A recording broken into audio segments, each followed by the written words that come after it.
in. Welcome. I'm E.G. Marshall. Man is beset with irrational fears called phobias.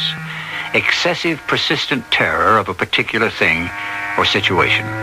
This morbid fear has no reasonable cause, and therefore cannot be eliminated or even modified by reasoning with its victim.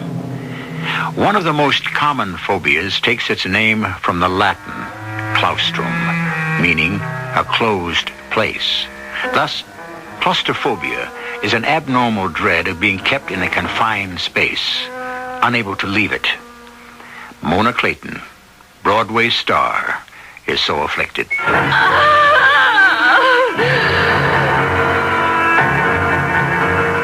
Our mystery drama, Who Has Seen the Wind, was especially written for the Mystery Theater by Nancy Moore and stars Michael Tolan and Terry Keane.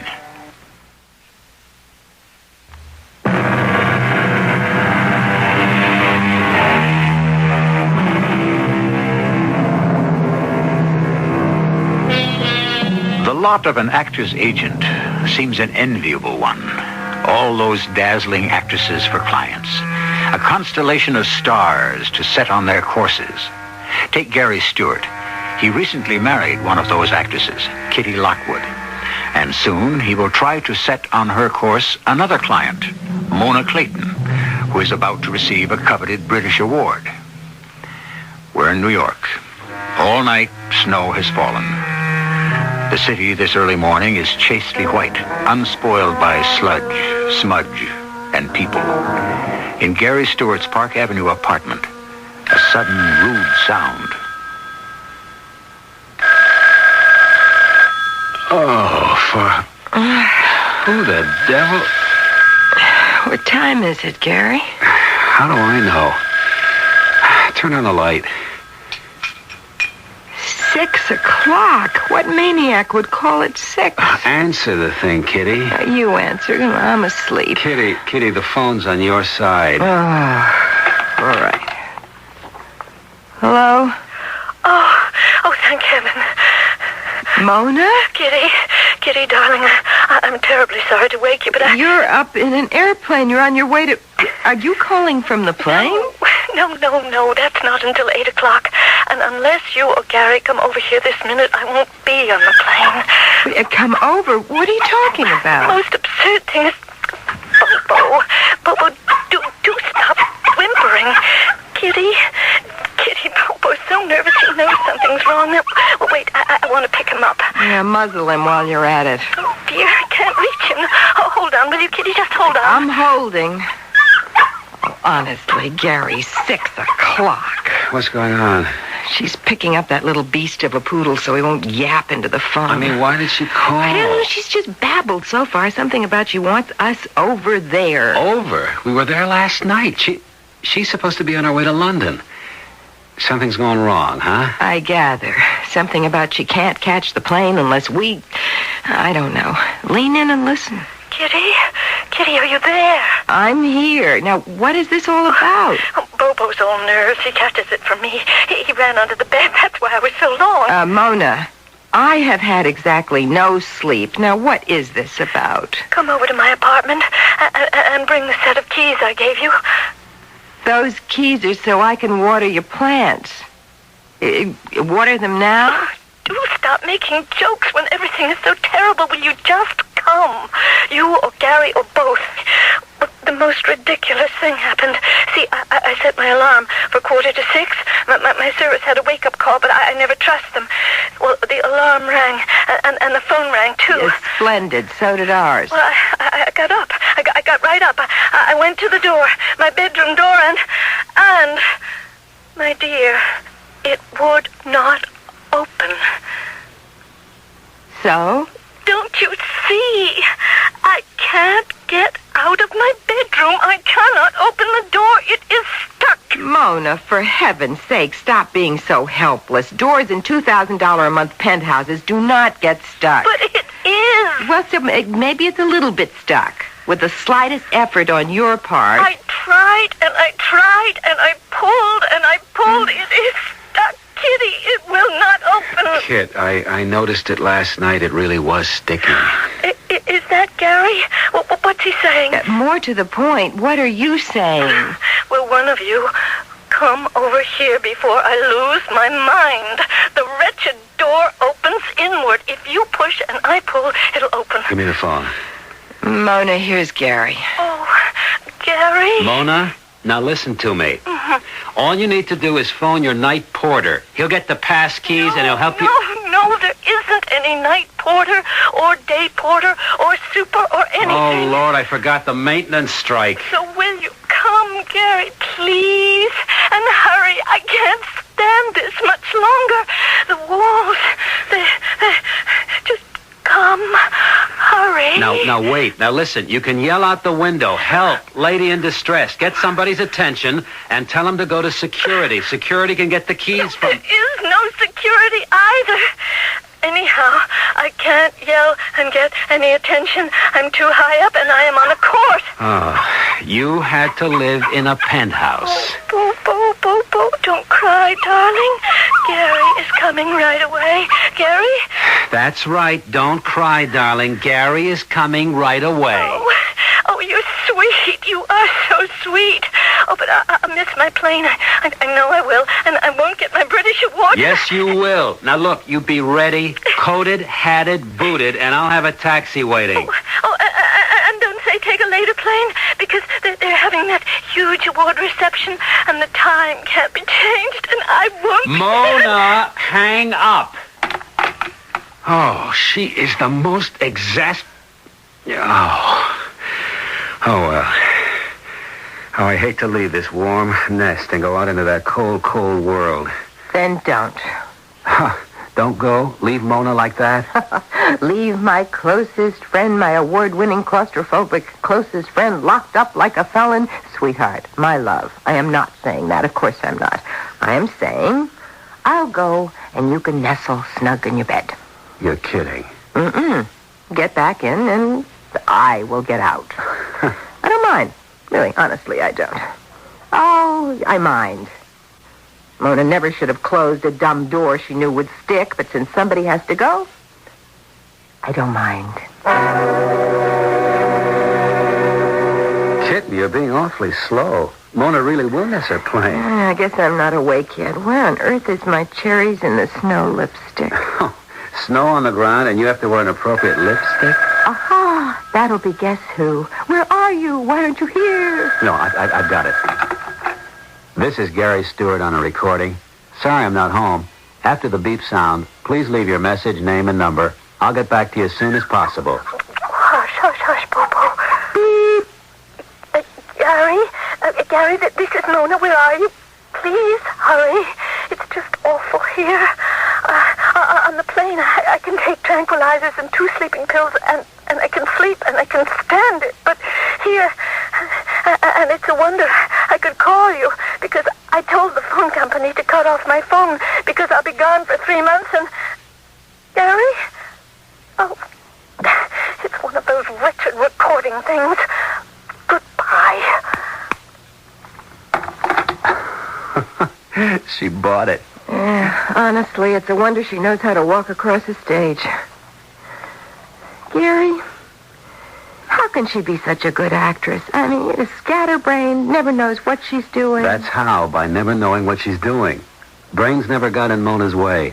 She's an instinctive actress. Yeah, whatever that means. Anyhow, it's what I am not. And it's why she won the award and I didn't. Best American actress in a British play. You're every bit as good an actress. If you'd played that juicy part, you'd have copped the award yourself. Hey, Kit, you're dawdling again. All right. They wear slacks, don't you think? I just think hurry. Mona's hysterical. Yeah, these nice warm red slacks. Red slacks in the snow. And why didn't I play the juicy part? Because my agent, Gary Stewart, sold Mona Clayton to the producer instead of his wife, Kitty Lockwood Stewart. Now, Kitty. Yes, I know.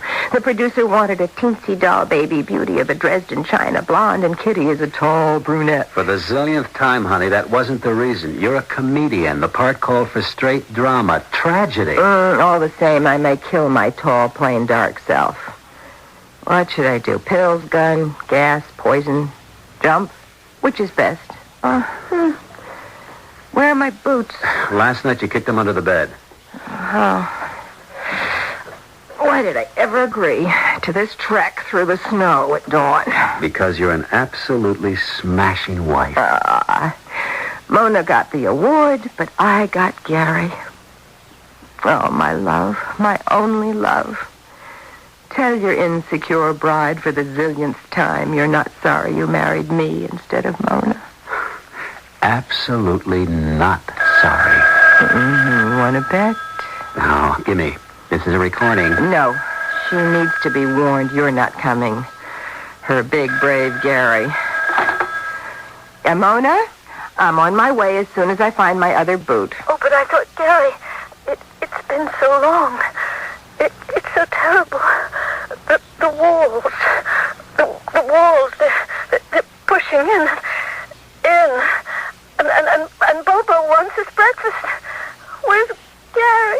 Kitty? Mona, now just hang on tight. Now, I'm coming right now. Do you understand? Right now. Boy, she's on the ragged edge. I know her. I've seen her like this. I gotta get there fast. Find my other boot while I put on my coat, okay? How could she fall apart so fast?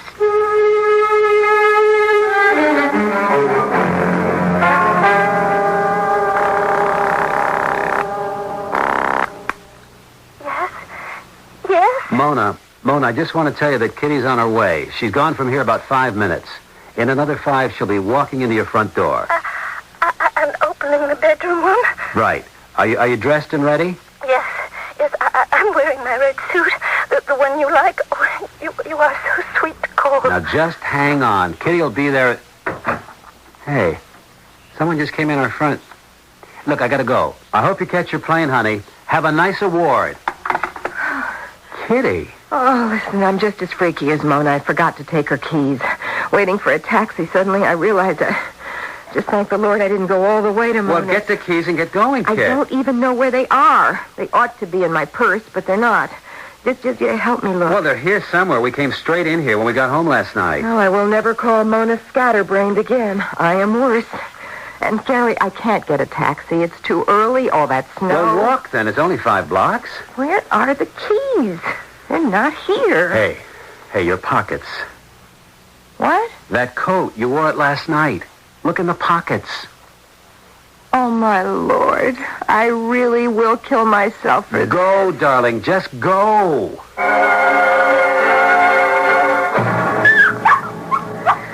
Now, precious. Aunt Kitty's on the way. I don't know why it's taking so... Shh. Bobo, the front door. Kitty? I'm here. Kitty to the rescue. Hush, Bobo. I'm right here beside the door. And I'm right here on the other side. All right.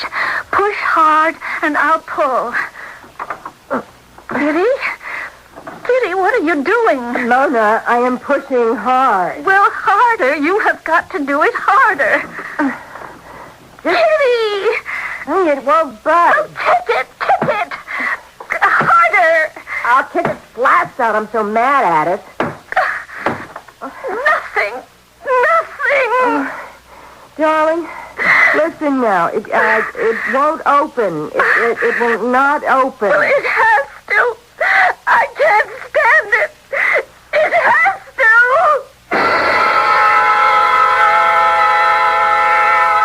Claustrophobia, an excessive abnormal dread of being in a confined space. Mona Clayton, confined, filled with terror, with torment, and the door remains closed. Such an obsession worsens with the passage of time, thus worsens in Act 2, which will unfold shortly.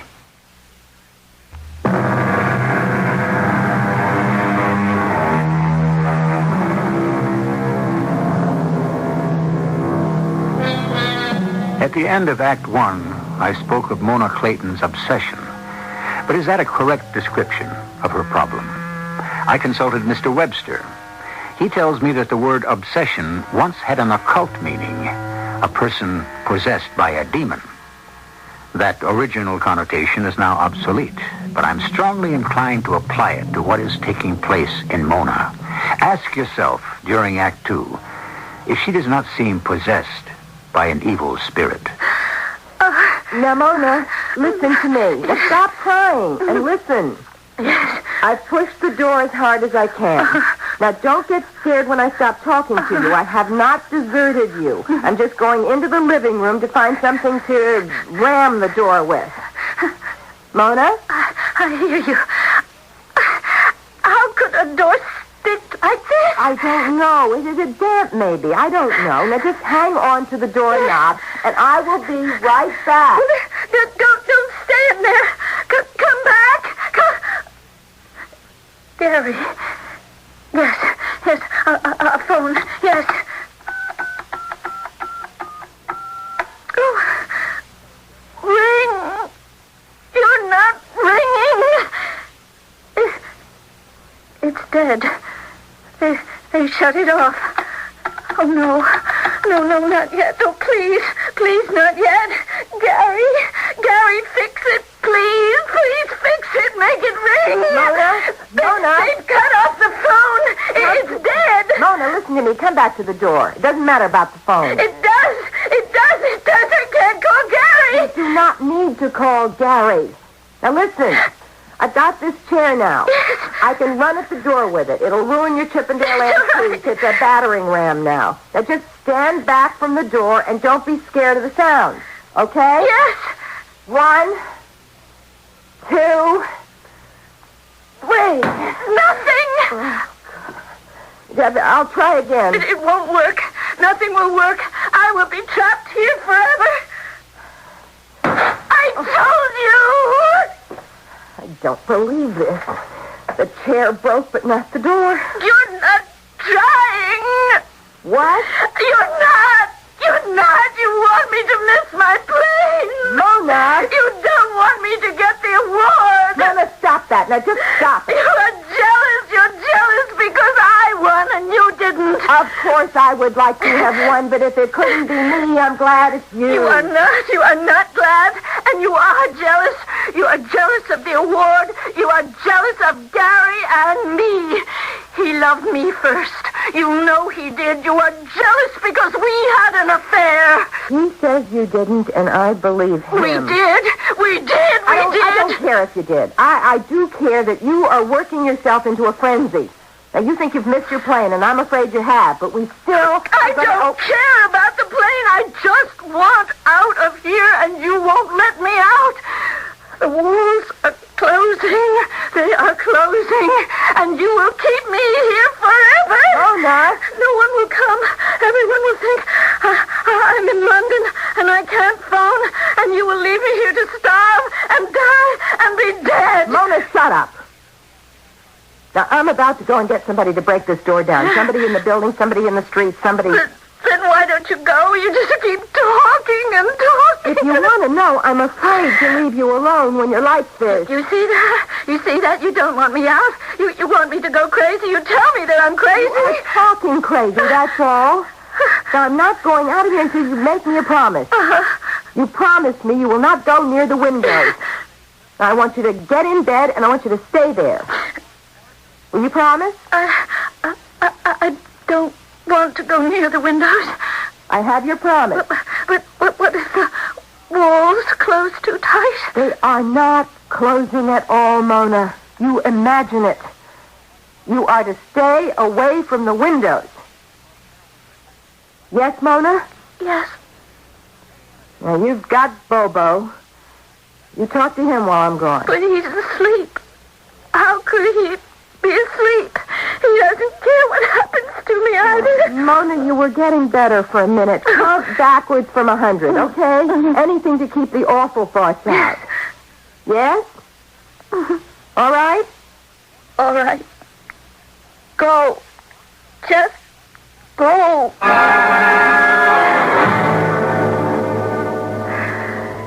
75, 74. The walls, 73, 72. I could get out through the courtyard.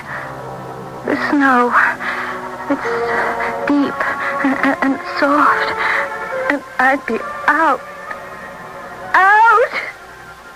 No. Kitty would like it if I... It's what she wants. Don't go near the windows, Mona. You're talking crazy, Mona. Windows. Kitty, where are you? Why haven't you found someone if you really want me out? You hate me. God, I am talking crazy. Kitty's my friend. 65, 64, 63. Three windows. There are 3 windows. 1, 2, 3.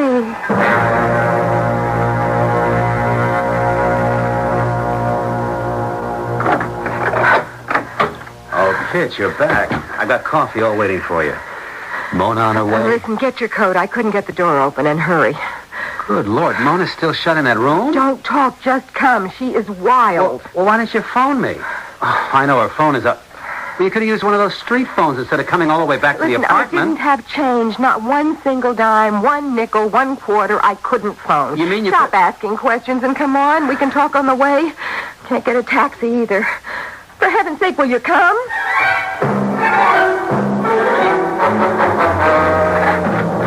All I can say is thank God we're joggers. Who can jog in the snow? Oh, Gary, I've been away from Mona for hours. Kit, not even 1 hour has passed since Mona first called. It's 5 to 7. I can't believe it. Well, believe it. But to a claustrophobic locked in a room, 1 hour is a lifetime. Yeah. You mean you couldn't find one person you could take into that apartment? Gary, I told you, I rang and I knocked on both apartments below Mona, and I just gave up. Either everybody's in Florida or asleep or afraid to open the doors at 7 a.m. So I tore down the street and... How many people do you see on a snowy morning on Park Avenue in New York City at 7 o'clock? All right, sweetheart, take it easy. I'm sorry, I can't. I can't jog another step. I mean, jogging around Central Park in good weather is one thing. Through foot-high snow, I can't. Okay, well, take it easy. We're almost there anyhow. Gary, did you have an affair with Mona? Oh, for Pete's sake. All right, don't answer. I certainly won't. You know the answer. Do I? Kitty, is this the time and place? Anyhow, we've been down this road a dozen times. And will you please not look like that, huh? All crumpled and sad. You're my happy girl, my girl that's 1,000 laughs. Oh, yeah. Now, will you please? How's that? Beautiful. You're marvelous. I'm an actress. Well, anyhow, it brought us right to Mona's building. I think Lord Byron said it. And if I laugh at any mortal thing, 'tis that I may not weep.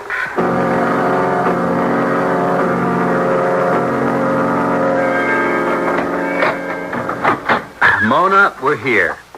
The shoulder of Gary Stewart, former football star, against your door, and you're out of jail. Less boasting, more action, darling. Shut up, Bobo. Now stand back, Mona. Here I come. Shut up! Mona? Mona. The window. It's open. Oh, my God. She's there. 16 stories down. In the snow. Wearing a red suit. Cherries in the snow. Oh, Mona, I'm so sorry. I'm so sorry.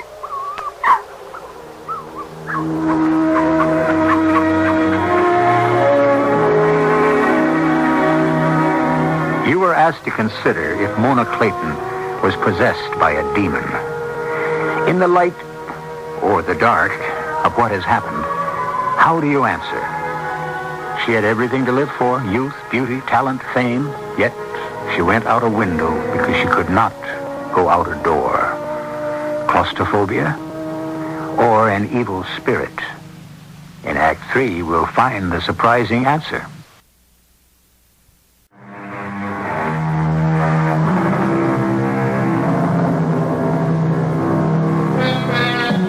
And if I laugh at any mortal thing, quoted Kitty Stewart, 'tis that I may not weep.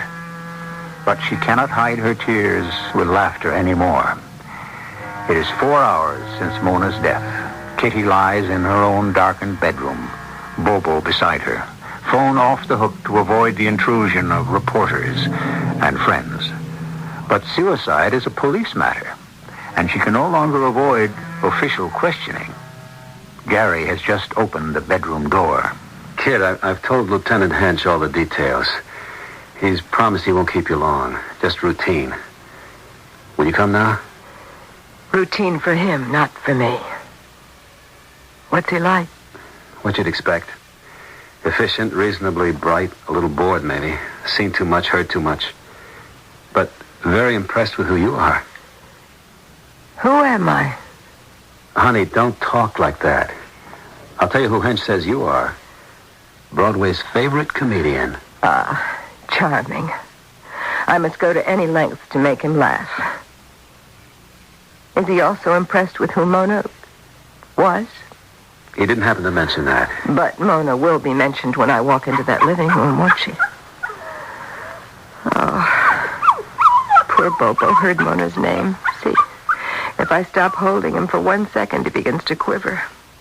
I think he knows what happened. Kit, are you sure you want to keep him? You never really liked him before. How could we not keep him? You know how Mona felt about this little creature. Bobo? Bobo, you promised Aunt Kitty you won't cry? Oh, for Pete's sake, not baby talk. You sound like Mona. I'm sorry, I can't think of her as... Dead is the word, Gary. Mona is dead. And the fault is Kitty Lockwood's. Kitty, in the name of heaven, don't say things like that to Hench. All that junk you've been saying to me. It's nonsense. We both know it. It's not what I know. I know it's my fault she's dead. I can't stand here and argue and keep Hench waiting any longer. Now, please come, darling. And please be careful what you say. Broadway's favorite comedian with red eyes and red nose will now make an entrance and try to remember not to say the wrong lines.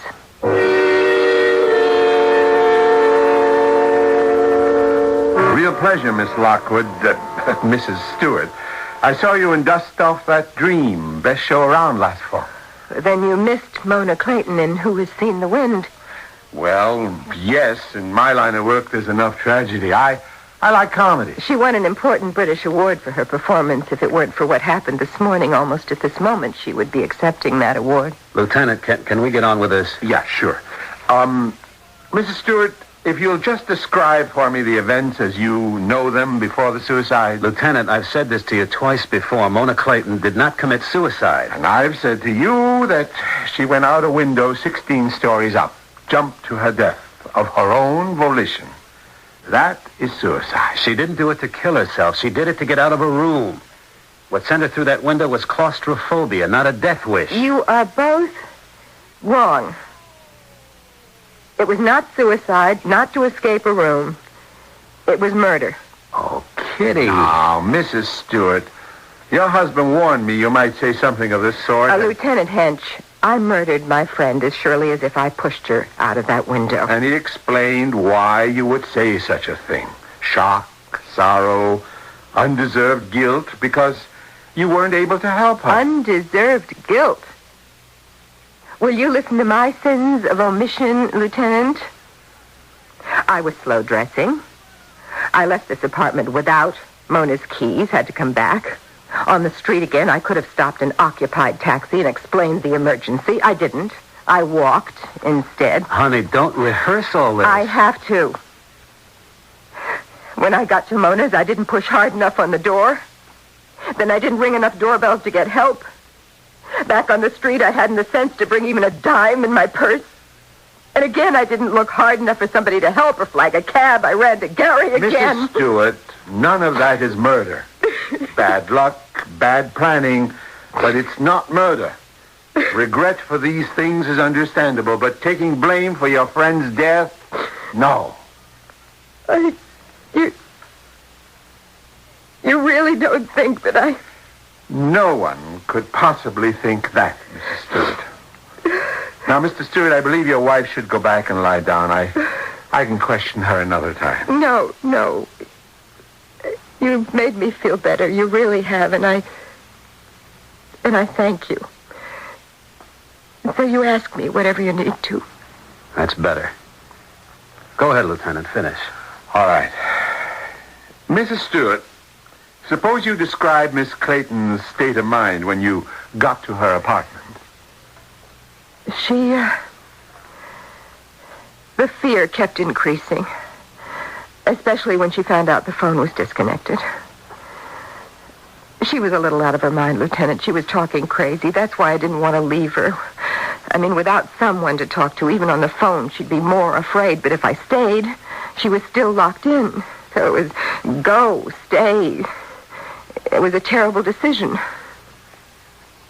Did I make the wrong one? I don't know. I just don't know. Sweetheart, you made the only one you could. Can Lieutenant Hench say that to me? I can and do. At any time, did Miss Clayton threaten to go out the window? Never. But she did keep saying that the walls were closing in. I believe that's a common delusion of people with her kind of phobia. How long had you known Miss Clayton? Oh, over 10 years. I knew her very well. That's how I knew what she was going through this morning, and I failed her. Lieutenant, isn't this enough? Yes. Thank you, Mrs. Stewart. Sorry I had to put you through this. I'm not, because you have made me feel less guilty. Mr. Stewart, will you stay a moment longer? Right. All right, kitten, now I'll try to sleep. I'll try. Good. I won't come in till you call me.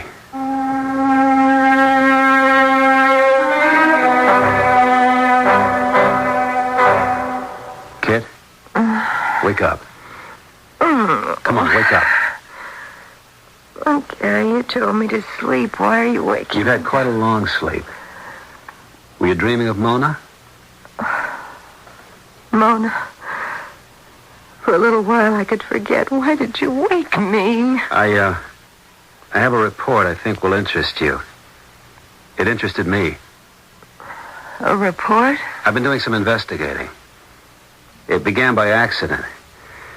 After Lieutenant Hench left, I discovered I was out of cigarettes. I looked in your purse. I found not cigarettes, but something you didn't have. Change. Money? Coins? You mean all the time? 3 dimes, 2 nickels. All the time I could have phoned you? Yes. It must have been nerves caught from Mona. I rummaged too fast in my purse. I panicked. I ran for you. Oh, Gary. Before you left Mona's building, you said you rang 2 doorbells. The apartment's on the floor below. Yes? Yes. But the tenants were asleep in Florida or afraid to answer the bells at that hour. Isn't that what you thought? Well, I guess there could have been some other reason. I rang those same doorbells. 16A, no answer. But the live-in maid at 16B did answer. She said she was up at 6 this morning and no doorbell had rung until I rang it. Darling, where on earth are you... Are you suggesting I didn't go to those apartments? It does seem a little odd, wouldn't you say? No. The live-in maid could have been running the water. It could have been in the shower, couldn't she? Did you ask her that? No. No, I had a lot of other puzzles in my mind. For example, your offer this morning to go to Mona instead of me. At the time, I thought it was very sweet of you. And now you think? That it was unnatural. You hate getting up early, you hate the snow, and I was the obvious person to go. Do you deny any of that? No. Second puzzle. Considering Mona's emergency, you were very slow dressing. Why? When you're always a fast dresser. I told you I was half asleep, Gary. I was. Have you more puzzles? You left here, went down to the street, stood around for 5 minutes or more waiting for a taxi when you could have walked to Mona's in that time. And then suddenly, or not so suddenly, highly efficient Kitty realizes she's forgotten to take Mona's set of keys. I did forget them. I was worried about Mona, not thinking straight. You don't find it odd that they were in your coat pocket all the time? I don't find anything odd in a crisis situation. Those several delaying tactics aren't odd? I can't stand much more of this, Gary. And not an odd coincidence that while you were dressing so slowly, you spoke of the fact that I, as Mona's agent, got her the envied role in Who Has Seen the Wind and did not get it for Kitty Lockwood? Well, it is true, isn't it? And not another odd coincidence that you asked me that tired, beat-up question, did I have an affair with Mona? To which you've always answered that you did not. But in the horrible light of what you've been saying to me now, I'm beginning to wonder. You've always wondered. You never believed me or Mona. And you think the affair never stopped. Well, then we're even, aren't we? I can't believe you've been faithful, and you can't believe I tried to save Mona this morning. That is what you've been saying, isn't it? I could believe you tried, believe all your answers to my questions except for one fact. You could have opened Mona's bedroom door yourself. What? It took hardly any strength at all for me to open it. You could have done it almost as easily. If you wanted to. That is not true. I tried with every ounce of strength I had. If you believe I didn't try, then why haven't you said so before? I didn't give it any thought when it happened because that's when we found Mona. I only realized it since I began putting all the bits and pieces together. So what is my devoted husband saying now that he's put them together? You know what I'm saying. That fake confession of murder to Lieutenant Hench wasn't fake. It was fact. No. No. You've been jealous of Mona for years. Her looks, her acting, her success before yours. The fact that I loved her first. For her to win the British award was a blow your ego couldn't take. Stop it, Gary. Well, maybe at first you only meant to make her miss her plane. Miss all that public glory in London. And then standing by her stuck door, the phone out of service. Yeah. You realized what else you could do. No. No. Oh, all right. Maybe subconsciously I did want her to miss her plane, but that's all. I swear I pushed her door as hard as I could. I even told her not to go near the windows while I was gone. I said that. If I wanted her to... Would I have said don't go near the window? Yes. Neatly putting the idea in her head. Jump, Mona, jump. Stop saying that. I won't listen. It's a lie. Admit it, kid. You hated her. You wanted her dead. She said that. Did I? I don't know anymore. I did hate her, I think. I didn't realize till now, but want her dead. Want to drive her to out the... Did I? I mean, could I?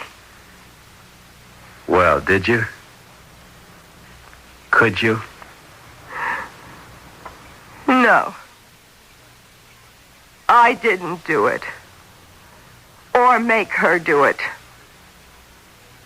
And you can't prove I did. Oh, you'd like to, wouldn't you? You were always on her side, always got her the best parts. She gets the part in Who Has Seen the Wind. She wins the award. Well, lying there in the snow, that's winning. You killed her, and you know it. Now, it can't be proved. But you'll live with what you've done for the rest of your life. Alone. I won't be around. Goodbye, Kitty. No. I didn't do it. Don't go, please, please. I'll come for my things when you're not here. Gary!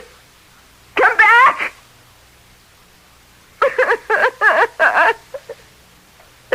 Gary! Gary! Gary!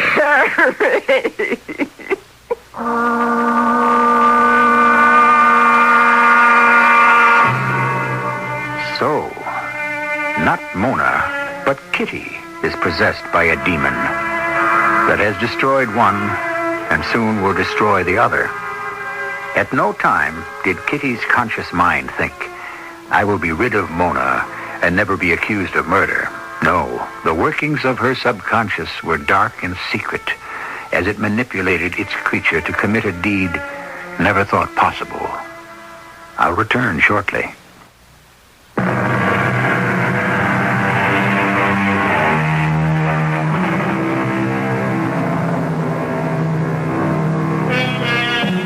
Kitty Lockwood's motive for murder was hidden, even from herself. But we have been given strong evidence and a warning that when hate rules the psyche, all manner of other evils are released and flourish. Who has seen the wind? The wind of envy and jealousy, of hate and vengeance that can destroy a mind. Our cast featured Michael Tolan, Terry Keane, and Carol Teitel. The entire production was under the direction of Hyman Brown. This is E.G. Marshall inviting you to return to our Mystery Theater for another adventure in the macabre. Until next time, pleasant dreams.